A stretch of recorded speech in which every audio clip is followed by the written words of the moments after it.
Friends, welcome to my YouTube channel. അപ്പോൾ ഇന്ന് ചെറിയൊരു ഷോപ്പിംഗ് ഇറങ്ങിയാണ്. ഞങ്ങൾ ബാംഗ്ലൂരിലേക്ക് ഷിഫ്റ്റ് ആവുകയാണ്.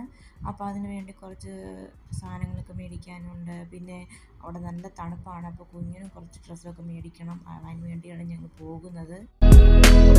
ശരിക്കും പറഞ്ഞാൽ ലുലു മോൾ കോട്ടയത്ത് പ്രോപ്പർ കോട്ടയമല്ല കേട്ടോ, ഇച്ചിരി ഇങ്ങോട്ട് മാറിയിട്ടാണ്.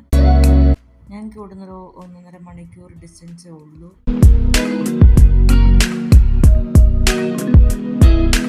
അപ്പോൾ ഇതാണ് ഫ്രണ്ട്സ് കോട്ടയം ലുലു മോൾ. ഞങ്ങൾ അതിൻ്റെ ഫ്രണ്ടിൽ എത്തിയിരിക്കുകയാണ്. ഇനി വണ്ടി പാർക്ക് ചെയ്യണം. ഫ്രണ്ടിലും അത്യാവശ്യം പാർക്കിംഗ് അറേഞ്ച് ചെയ്തിട്ടുണ്ട് കേട്ടോ. 2 വീലേഴ്സും ഉണ്ട്, 4 വീലേഴ്സിനും ഉണ്ട് കേട്ടോ. ഞങ്ങളൊരു ഈവനിങ് സമയത്താണ് വന്നത്. നേരെ നമ്മൾ ഇനിയും പോകുന്നത് അകത്തേക്കുള്ള പാർക്കിംഗ് ഏരിയയിലേക്കാണ്. ഇത് കുറച്ചുകൂടെ വലിയ ഏരിയയിലാണ് പാർക്കിംഗ് അറേഞ്ച് ചെയ്തിരിക്കുന്നത് കേട്ടോ. അതെല്ലാം കഴിഞ്ഞ് ഞങ്ങൾ നേരെ മുകളിലേക്ക് കയറുകയാണ്.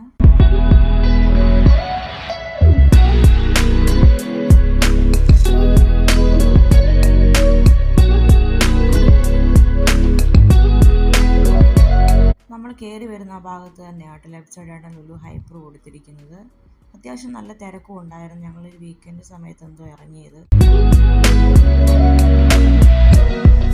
കുഞ്ഞു മോളാണെങ്കിൽ അത്യാവശ്യം നല്ല അടിപൊളിയായിട്ട് അവർ സെറ്റ് ചെയ്തിട്ടുണ്ട്. എനിക്ക് ഭയങ്കരമായിട്ട് ഇഷ്ടപ്പെട്ടു കേട്ടോ.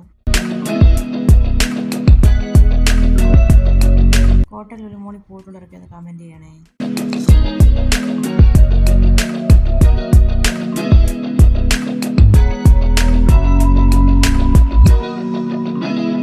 അത് കഴിഞ്ഞ് ഞങ്ങൾ നേരെ സെക്കൻഡ് ഫ്ലോറിലേക്ക് കയറുകയാണ്. അവിടെയാണ് ലുലു ഫാഷൻസ് ഒക്കെ ഉള്ളത്.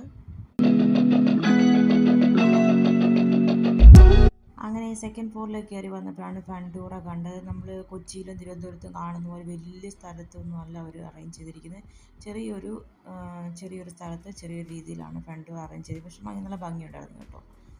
പിന്നെ അവിടെ ഞങ്ങൾ നേരെ പോയത് ഡ്രസ് സെക്ഷനിലേക്കാണ്. കുഞ്ഞിന് കുറച്ച് ഡ്രസ്സ് മേടിക്കണമായിരുന്നു. ഷോപ്പിംഗ് ഒക്കെ ഏകദേശം കഴിഞ്ഞപ്പോഴത്തെ കുഞ്ഞ് ആകപ്പാടെ വഴക്കുണ്ടാക്കി. അപ്പോൾ അവരോട് ചോദിച്ചു ഫീഡിങ് റൂം എവിടെയാണെന്ന് ചോദിച്ചു. ഓരോ ഫുഡ് കോർട്ടിന് അടുത്തുണ്ടെന്ന് പറഞ്ഞു. അപ്പം ഞങ്ങൾ അവിടേക്ക് വന്നതാണ്. ചില ഷോപ്സിലൊക്കെ അവർ മൊബൈൽ വീഡിയോ എടുക്കാൻ സമ്മതിക്കില്ല കേട്ടോ. എന്നോട് എടുക്കണ്ടെന്ന് പറഞ്ഞായിരുന്നു. അപ്പോൾ അതെല്ലാം കഴിഞ്ഞു. ഷോപ്പിങ്ങും അത്യാവശ്യ സാധനങ്ങളൊക്കെ മേടിച്ച് ഞങ്ങൾ അവിടെ നിന്ന് തിരിച്ചു. ഇറങ്ങിയപ്പോഴാണ് മനസ്സിലായി ഒരു ചായ കുടിച്ചില്ലല്ലോ എന്ന്. ഹൈപ്പറിൽ കയറിയപ്പോൾ ഓർത്തതായിരുന്നു, പിന്നെ ഞങ്ങൾ മറന്നുപോയി. ഇനി പോകുന്ന വഴിക്ക് എവിടെയെങ്കിലും കയറി ചായ കുടിക്കാം എന്നുള്ള പ്ലാനിങ്ങിലാണ്. അപ്പോഴാണ് കണ്ടത് ഒരു പ്രായം ചെന്ന ഒരു അപ്പച്ചൻ നടത്തുന്ന ചെറിയൊരു കുഞ്ഞു കട കണ്ടു. അപ്പോൾ ഞങ്ങൾ അവിടേക്ക് ഇറങ്ങി ചായയും സ്നാക്സും എല്ലാം കഴിക്കാമെന്ന് കരുതി. ഇപ്പുറത്തൊരു ബിരിയാണി കടയുണ്ട്. അവർ തന്നെ ആണോ ഇതൊന്നും അറിയത്തില്ല. അപ്പോൾ ചായ കൂടിയും സ്നാക്സ് പരിപാടിയെല്ലാം കഴിഞ്ഞ് നേരെ ഇനി വീട്ടിലേക്കാണ്. സത്യം പറഞ്ഞാൽ എനിക്ക് ഇങ്ങനെയൊക്കെ പോകാൻ ഭയങ്കര ഇഷ്ടമായിട്ട് ഫാമിലി ഒത്ത് ഇങ്ങനെ എവിടെയൊക്കെ പോകാനും ഫുൾ ഡേ ഇങ്ങനെ പോകാനൊക്കെ ഭയങ്കര ഇഷ്ടമുള്ള കൂട്ടത്തിലാട്ടോ എനിക്ക്. അപ്പോൾ അതെല്ലാം കഴിഞ്ഞ് ഞങ്ങളങ്ങനെ നേരെ വീട്ടിലേക്ക് എത്തി.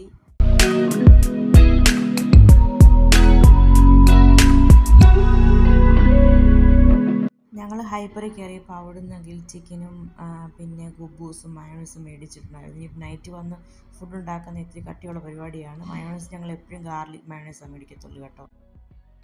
അപ്പോൾ ഇനി ഞങ്ങൾ ഫുഡൊക്കെ കഴിക്കാൻ പോവുകയാണ്. ഇന്ന് ഫുൾ ഡേ എന്തായാലും അടിപൊളിയായിരുന്നു.